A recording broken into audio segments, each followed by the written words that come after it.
Hi friends, I know it's been a little while. I intended to be back here making more content much sooner than this, but as you know, life happens and you don't always get to do the things you intend to do. I actually had a little bit over a week of really not doing so well, and just had to kind of stop everything at that point, as I do, and try to reset and get back on track and rest. I think rest is one of the most important things, and just not do too much. This week I'm feeling much better. I've had a bit of a reset with my diet, like I've talked on here before. Sometimes when I'm not doing so well, if I start to have a skin breakout or if I start to have other symptoms happening, then I will do some fasting for a few days and just get myself back on track with food.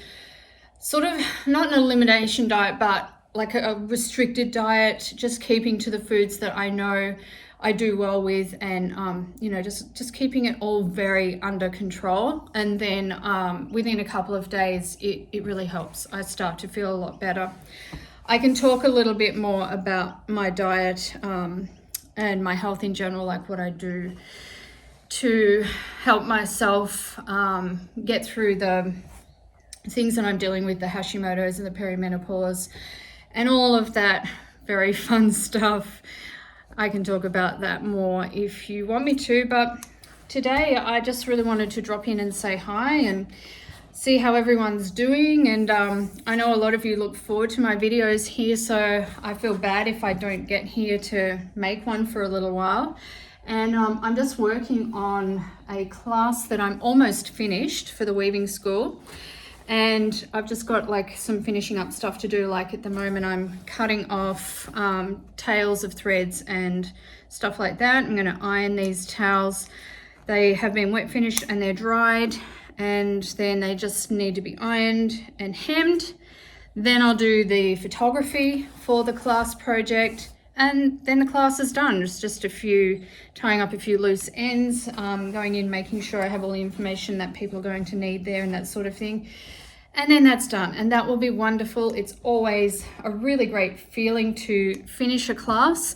As much as I enjoy making classes, it's really great to finish one and then to go, okay, maybe I'll do something that I want to do, some sort of project I want to do for myself, or maybe I'll work on that file that I've been working on for what seems like months that still isn't finished, and things like that. I guess it's an opportunity to take a breath and see what I want to do next. So this morning, we're having some beautiful spring weather here. It actually feels more like summer. You can see I'm in a t-shirt. It's got to get pretty warm before I start wearing a t-shirt. So it is pretty warm now. And this morning we went out to a property that's a little ways from here to visit she's not ours anymore. She was our thoroughbred horse. I might have shown her in some videos before. You might have seen her somewhere in one of my photos. Maybe I've talked about her. I'm not sure. I can't remember. But basically we had to rehome her in the middle of the year due to a whole variety of issues, but she's had her own health issues for some time. She's an ex-race horse, and she had a lot of issues with lameness, and sort of she's really prone to getting foot abscesses, and a lot of the time she would have health things happening that we just didn't feel experienced enough to know how to deal with, really. And that, look, our local vet is not an equine vet, so there's not a lot that he could tell us either.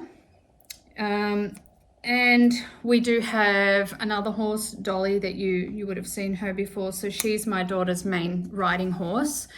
And this other thoroughbred, she was our first horse, and she was meant to be my daughter's show jumping horse. She had a lot of promise and she was a beautiful horse, but all of these issues. So anyway, we had to rehome her, and it was really sad. I didn't want to do that. I wanted to, even if she wasn't going to be ridden or used in any way, I wanted to be able to keep her here and just have her and care for her here, because she had a good life with us. But that due to a variety of issues, one of them being, well, right now, we're in a spot in the season. Ooh, I nearly steamed right in your face. Sorry about that. I didn't expect that to steam so violently. I'm ironing the towels now. Yes, so at this point in the season, we haven't had a lot of rain. And we have a smallish property. We have 7 acres. We have sheep on the property as well. And we just don't have the grass. The grass just did not grow as much over spring because we didn't have the recurrent rains that we've had other years. Okay, so that's one of the issues. And then the other issue is that there's been this spot for about 3 months' time where we can't get hay. Like no one has hay to sell. And anyone who has hay, they're feeding it to their own animals. Hopefully at the end of this month, within a couple of weeks, we will be able to get hay again. But it has been that we haven't been able to. And so we've been feeding the animals a lot. It gets very expensive. So if we still had our beautiful ex-race horse, that would be really difficult. She does very well on, as all thoroughbreds pretty much do, very well on grazing. And whether that's on grass that you have, or whether that's on hay. So we always had hay for her. We had free choice hay all the time. And she would basically be munching all the time, and she was happy like that. If she didn't have the hay or the grass to munch on, then she would be just displaying behavioral issues, chewing on wood fences and stuff like that, and generally not being as happy a horse as if she has the grazing. So at this new property that she's at, they're sort of in a valley. So even though it's not that far from where we live, they have higher rainfall, and they have also a creek on their property that feeds into great big dams. They just have so much water, and they have a lot of grass. So she has that there, and she also has the company of a lot of other horses, and she seems to be doing pretty well with that. And she is also now in foal. So for the first time, she's never been in foal before, that we know of. We're pretty sure that she hasn't. She hasn't even been around a stallion before, so she's happy to have a stallion. So she's doing well, even though it's sad that we couldn't keep her here. Anyway, it was good to go and see her and just see that she's doing well, and it'll be nice to be able to see her foal as well. That'll be really interesting. So this is a good week actually, because we've had a lot of things going on, you know, a lot of driving, leaving the home for different events, mostly for our teenagers. And this week, today's Tuesday, we've been out already. I don't have to go out again until Friday. Ah, lovely. So we've got Wednesday and Thursday as free days at home, which means that I can focus on getting some things done, like finishing this class and just taking a little bit of extra time to live the simple, quiet life that I always intended to live and always wanted to. Now, a few of you have asked me about finance stuff, and I'm really pleased about that actually, because I love talking about finances in the form of frugal living, simple living, making an income from home, and all those good kind of things that just speak to my heart to as a housewife, as someone who loves being at home, who loves the simple things like eating food from the garden and just spending time in sunshine and fresh air and things like that. Just the really simple things. I have to say the simple life is never as simple as it seems, because, well, for one, you're always going to have problems, you know, wherever you go. It's not like you get the kind of lifestyle that you think is going to be best for you or that you really desperately want, and then everything's just going to be perfect and hunky-dory from then on in. Life just isn't like that. There are always going to be little issues cropping up There are going to be things happening that you didn't foresee, whether it's with your health, whether it's with your finances, whether it's with people, whatever it is. There are things that you just can't control. And really, this life is not about living a perfect life. But I do think it's important to strive for your ideals of what you want your life to be. And for most of us, money is actually a big part of that, because the way that you live is mostly determined, to a large degree, by the money that you have coming in or that you don't have coming in. So we have always lived frugally, and how that looks at different seasons in our life is sometimes it's been extreme frugal out of absolute necessity, having no choice but to live that way. And then other times, like now, we still live frugally, even though our situation has changed. And I want to talk more about that in future videos, but I feel like it's a big topic. Like there's a lot. You need to really flesh it out and go over things. So yeah, I do want to do that eventually. And my particular focus at the moment is on debt-free living, because we ourselves are very close at this time to being debt-free again. We've been debt-free before, but I will talk about all of this in future videos. I'll talk about our whole financial story, I guess, to give you the perspective. So yes, one of my aims is to be debt-free by 2025 or within the year of 2025, so next year. And I'm confident that we are going to get there. And I want to share with all of you ways that we've been able to do that.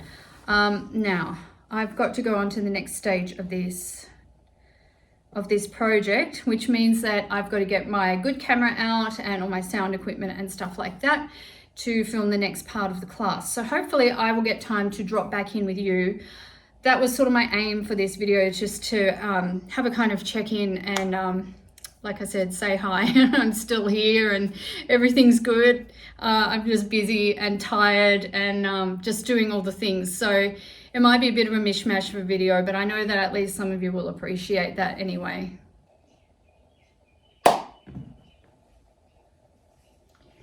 Friends, thank you so much for joining me in this class. I hope that you now feel a whole lot more confident, firstly about using colour and weave techniques, now that you've seen how simple it can be, and also about utilising 8/4 cotton in your weaving for all kinds of projects. Hang on, Anna. You can come in. You can come in. I was just saying the last line when I saw you at the door. Done? No, not yet. Yeah. Okay. You can come back in a minute. And utilising 8/4 cotton in your projects. I wish you all the best with this project and with this class. And until next time, happy weaving. Okay, a couple of interruptions there, but that's just how it goes. Often I have to say the same thing a few times over to get it sounding right and all of that. But yes, the towels are finished and they are quite lovely. It might be hard to tell from a distance, but they are actually different. Each towel is a little bit different. So now I have to photograph these. I have to decide what the best way to photograph them is going to be so that I can use them in the class promotion and also in the class within itself, so that participants can see what they're supposed to be weaving.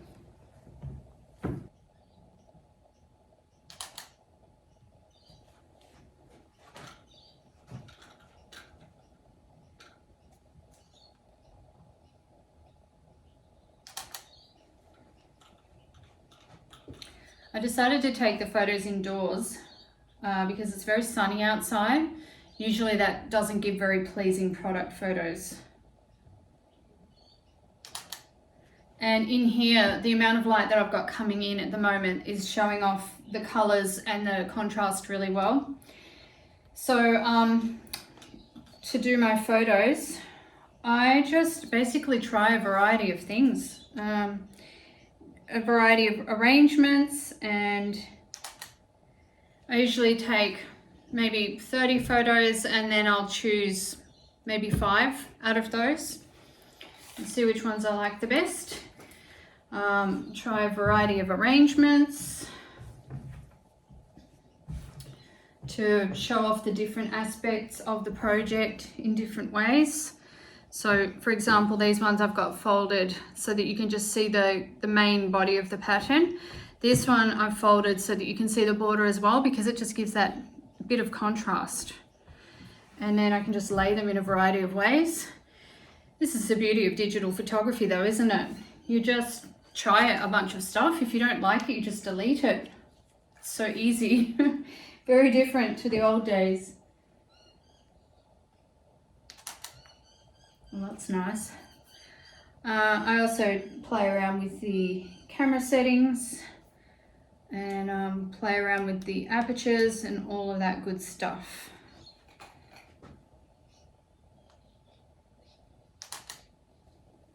I always do a lot of close-ups to make sure, because you can't get an idea of the scale of a pattern if I just hold this up, for example, as opposed to me bringing it in close where you can actually see what you're looking at.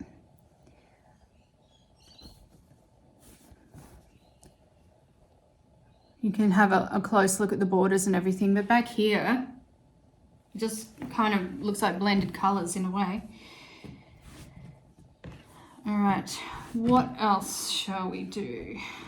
Maybe I'll fold that one up even more so that we can see the folded edges.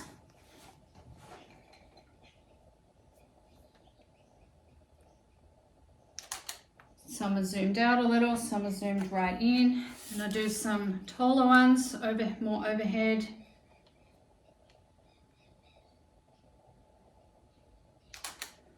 And then the lighting is interfering a little bit, so I'm going to switch those lights off, because I'm just getting reflections on the table.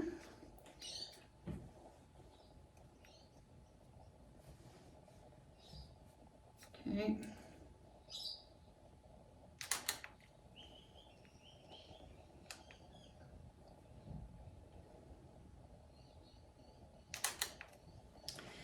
All right. And I could do a sort of comparison of the towel patterns by lying them side by side.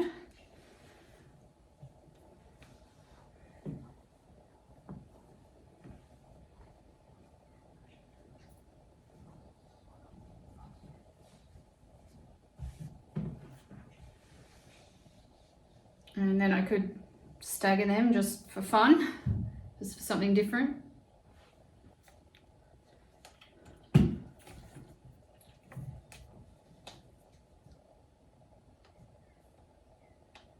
Nope, don't like that, so I'm going to line them up instead.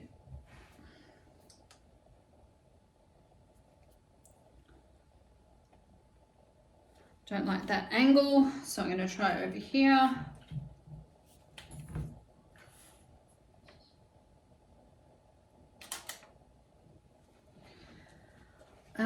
What else could we do?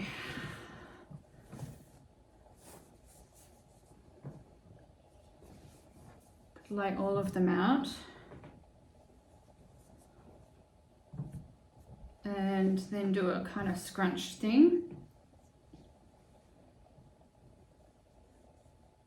And that gives us kind of ripples or layers to look at, as well as being able to see the borders for the contrast.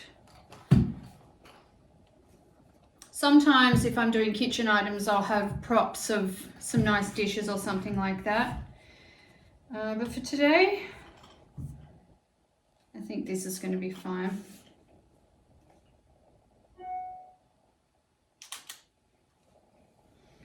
Actually, I want to grab...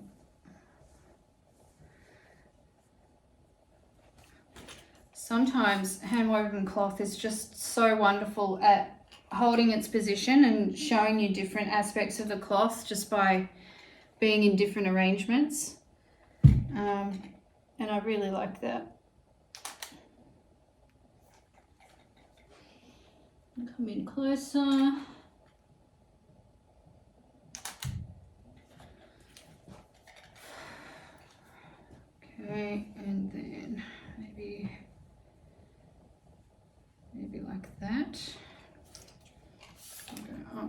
or downward. I'm losing a bit of light now. There's another thing.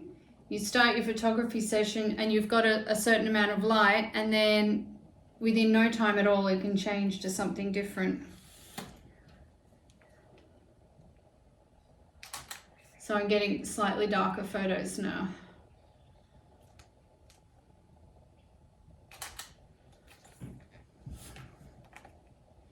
I know that some of these are going to be terrible, and that is fine. That's just how it turns out.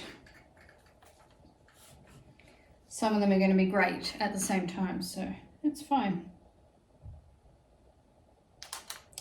All right, I think that will be enough. So I can fold these up, and usually once I finished a class project, sometimes I will use it, but for the most part, I keep the project just as it is, because I often get questions that, you know, may not be covered in the class, or things that people need to understand better or see better. And so if I have the original project in pristine condition, then I can refer back to that, because I don't always remember if someone asks me a question, oh, what did you do for this, or what did you do for that? And I'll be like, oh yeah, what did I do for that? I can go back to this and go, oh, now I can see exactly what I did. And other projects, I will use them. But these ones, at least for now, they're going to stay as they are.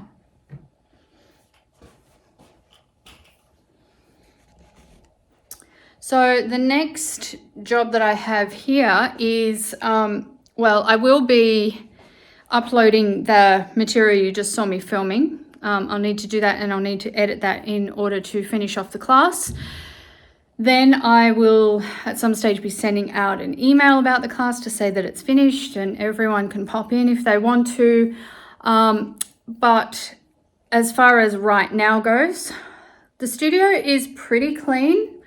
Thanks to a couple of visitors I had on the weekend who were very interested in looking at my studio. So I made sure that it was pretty tidy, for my studio anyway, so that I could show them everything easily, and so that they could see everything laid out. But, you know, as soon as I start working on a project, there's cleaning up to do again. There's little threads around everywhere, like especially with the sewing project. There are little pieces, you know, just tiny pieces of yarn that I might have cut off the warp, just all kinds of things, scissors in the wrong places. You know, I like to just have a little bit of a reset once I finish a project and get things going back to what they were. So that's what I'm going to do now. Here's a classic example of what I was just talking about. So on my desk, well, I've got my sewing machines pushed to the back, so that's okay. But I've got my empty cup that needs to be filled with tea very shortly. I've got my water bottle that's always with me. I've got my phone cover because I'm using my phone to film this right now, but I've also got my audio equipment, I've got sewing clips, I've got my laptop, scissors, you know, all this miscellaneous stuff that doesn't really need to be sitting there now that I have finished the project. So it only takes a couple of minutes, a brief tidy up, but it just means that every time I come back in here, I don't feel like I'm, you know, trying to find stuff and trying to restart in a sea of mess and stuff, because it just builds up too quickly. So that's what I'm going to do right now, just a quick tidy.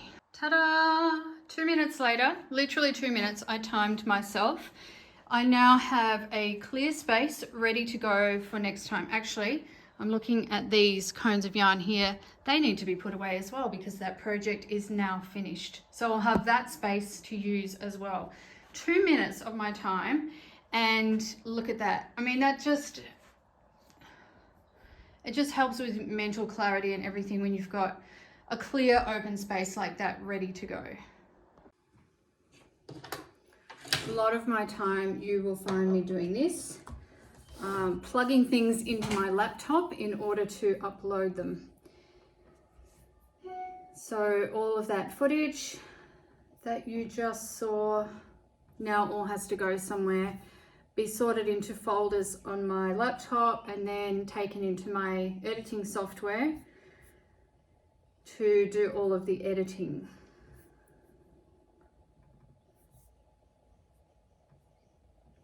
Then once I have imported all of the video from the memory card, then I have to import the audio separately. When I take them into my editing software, then I've got to match those two up. You know how important it is to keep going back to something and keep trying, persevering. I've talked about that on this channel already, but almost every day I am confronted with the fact that if I hadn't come back to something, I wouldn't have grown, I wouldn't have learned, I wouldn't have continued and known what was important to know. And this knitting machine right here is a classic example of this, because I thought, now I've had this knitting machine for nearly, how long? 3 years. That's a long time to get to know a piece of equipment, right? But I have been so frustrated with it so many times that I've gone away from it for long periods of time.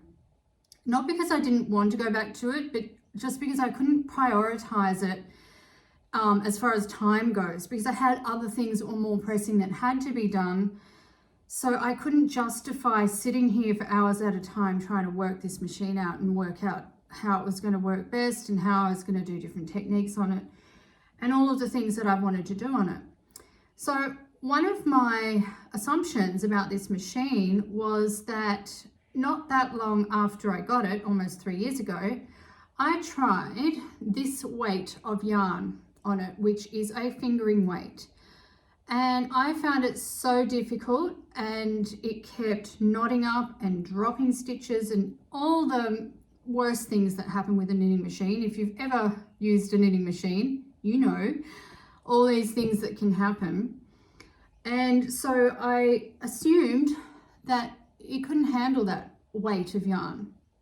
And that was a shame, because I really wanted to use the fingering weight yarn. I like using the finer yarns on the knitting machine too, but the fingering weight is great because you can make a garment or whatever, a scarf, a shawl, whatever you want to be making, and make it just slightly heavier than say a lace weight, which, you know, a lot of the yarns that I have been using on this machine, like this one, are very thin, a lace weight. Can you see that? Put it against my head, you might be able to see it. Yeah, it's pretty fine.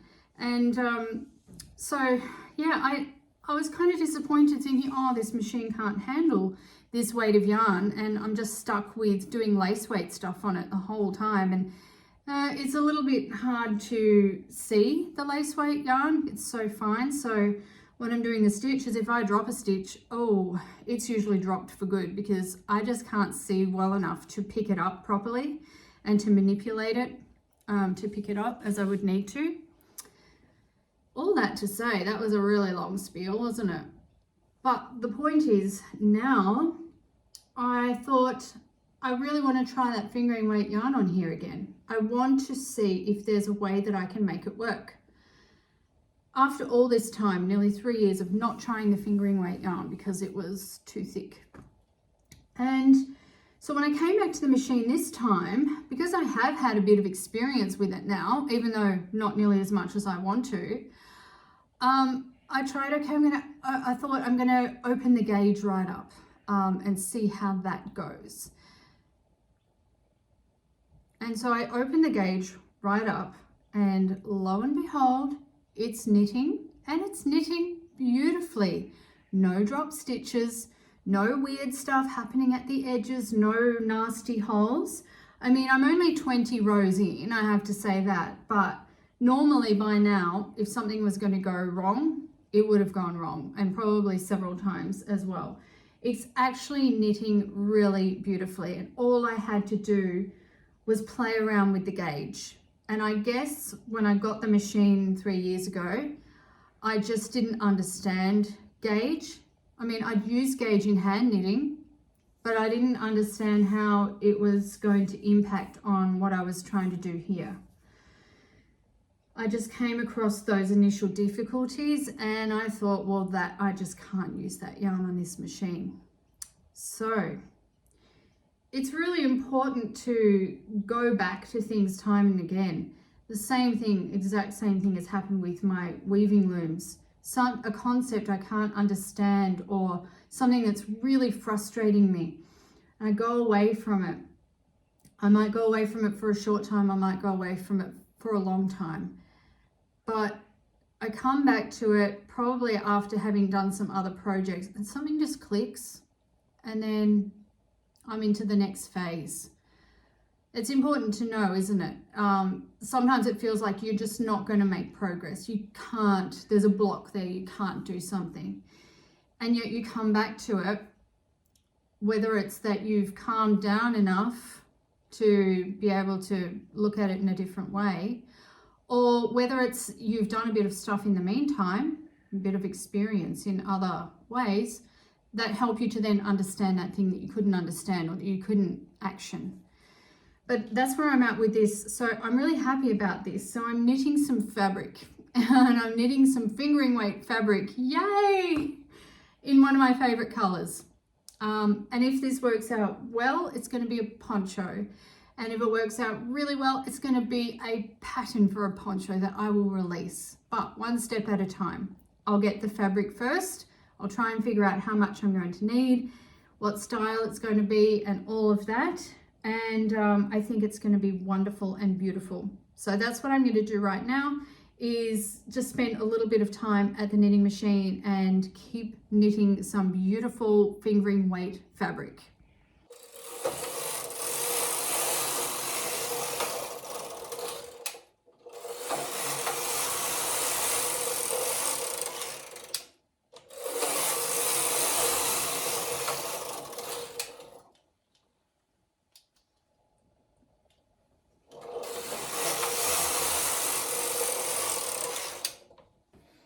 One tip that I have for using a knitting machine, you might have noticed just then that I was going really quite slowly.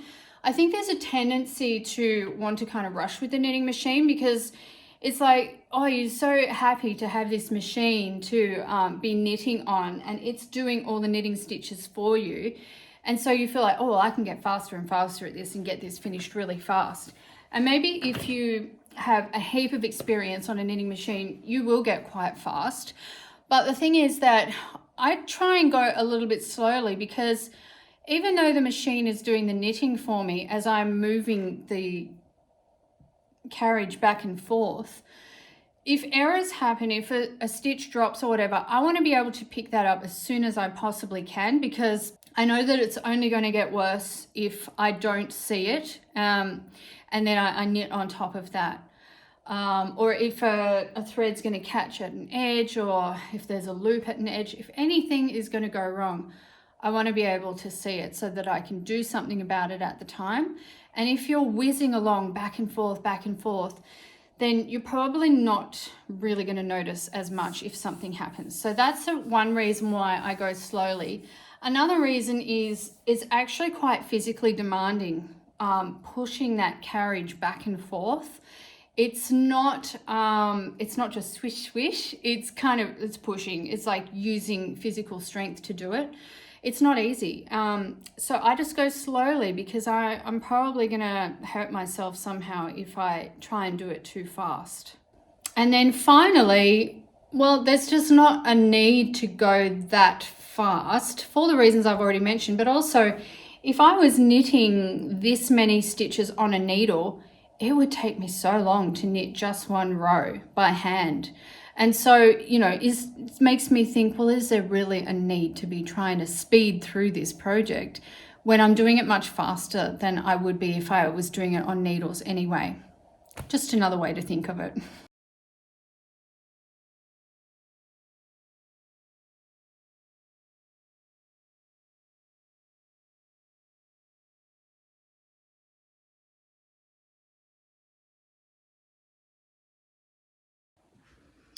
I'm not sure if I've shown you my hand-woven quilt. I don't think I have recently. It's funny because I'm working on video alongside the quilt, like showing the process and everything, but that video won't be out on YouTube for a little bit. It'll be on my weaving channel. But because I'm sort of filming as I go along, I feel like I've already told everyone about my quilt, but I might not necessarily have. So the stage that I'm at the moment is I've put the batting on and I've got the backing fabric on, and I'm just starting to machine quilt this quilt. I actually bought a walking foot for my machine because it was not happy about sewing through these layers. And the walking foot, it's a little bit of a learning curve. Like, it is helping, but it's not quite slicing through as I hoped it would. The stitches are ending up very small, even though I've got it on the largest stitch length, and I'm not really sure what that's all about just yet. I need to try and figure out, you know, is there a different setting that I need to use or whatever. I have looked around a little bit.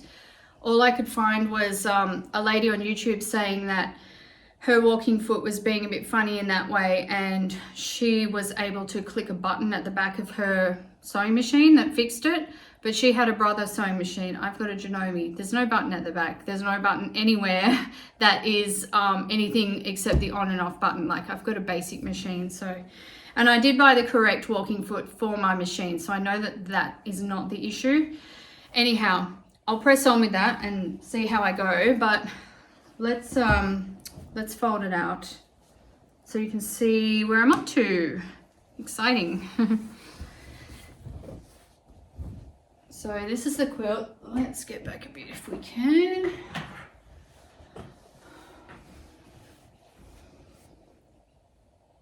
It's part of it anyway. And the back is, it's a kind of a grey, or I guess the background fabric is almost black or a very dark grey, and then it's got a lighter floral grey on it. I wasn't really sure what to choose as the backing fabric, considering the front fabric is fairly vivid and colourful. But I thought, because there are a lot of darker tones on the front of the quilt, dark greens, dark blues, all that kind of thing, I thought that a grey might just kind of blend in, like the way grey thread tends to, into darker projects. So that's why I chose that one. And I do like that fabric. I think it's very nice. For the bias binding I'm planning to do around the outside, I chose purple. Not sure if that was the right choice or not, but we'll find out. I think it will work. I've held it up to the edge of the quilt, and you can see I have a lot of pinks and purples actually in the quilt. So I'm thinking that a purple binding will actually work, and it'll definitely work with the grey on the back as well. So that's cool.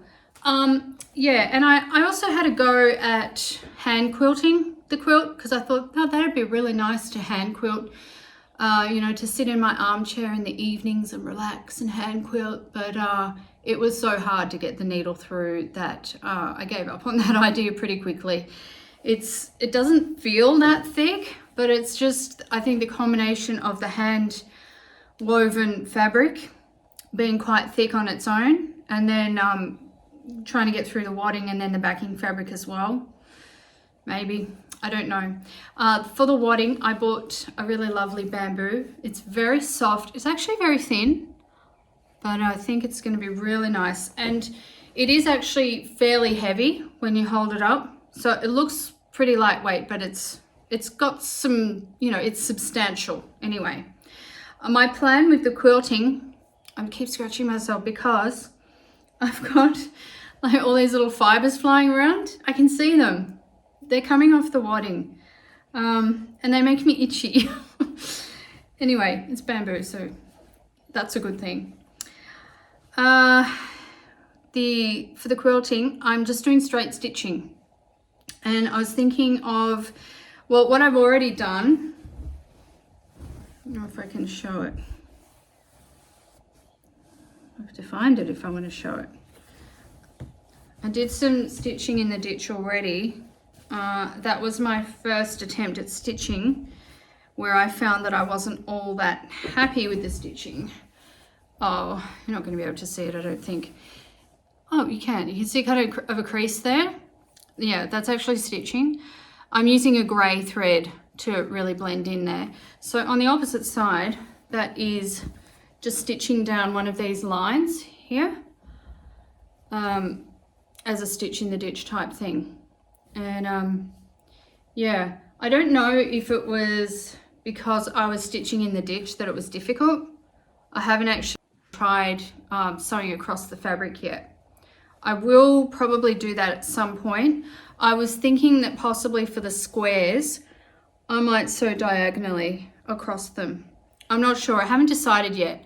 I thought, look, I'll try these basic stitch in the ditch, straight stitching to start with, practicing with the walking foot. And if that goes well, then I might feel confident enough to do some diagonals or something. But what I've done with quilts in the past is free motion quilting, which a lot of people seem to find difficult, but I actually found it quite easy. But I've never done that on a hand woven quilt. So that could be all the difference. I didn't really want a free motion quilt on here. I wanted to keep it simple with straight lines. And I actually want to gift this for Christmas to my daughter. So I want to be able to get it finished. I've only got, oh wow, it's almost halfway through November now. So I've got to get on with it if I want it finished for Christmas. It doesn't have to be, but wouldn't it be nice? I think it would be nice. Anyway, so that's where I'm at with that one. I just have to sit at the machine and figure out the walking foot and try to stitch straight if I can. Someone's having a good day. Ain't you, buddy? You're having a great day.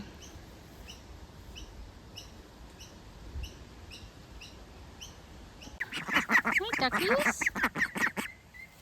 I had to come out and show you the ducks because they're just so cute. Hey, duckies. Quack, quack, quack, quack, quack. These are the teenagers, we call them. They're actually only about 8 or 9 weeks old. They just grow so quickly, but they're so funny. They always keep together in a bunch. They're really cute.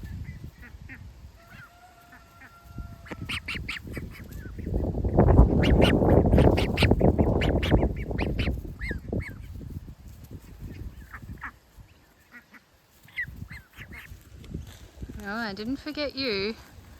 Here you go. Not much grass around now for you, is there? You're welcome.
Well, as I said, it was a little bit all over the place today, a little bit of this and a little bit of that, but we're certainly enjoying the garden in this spring weather.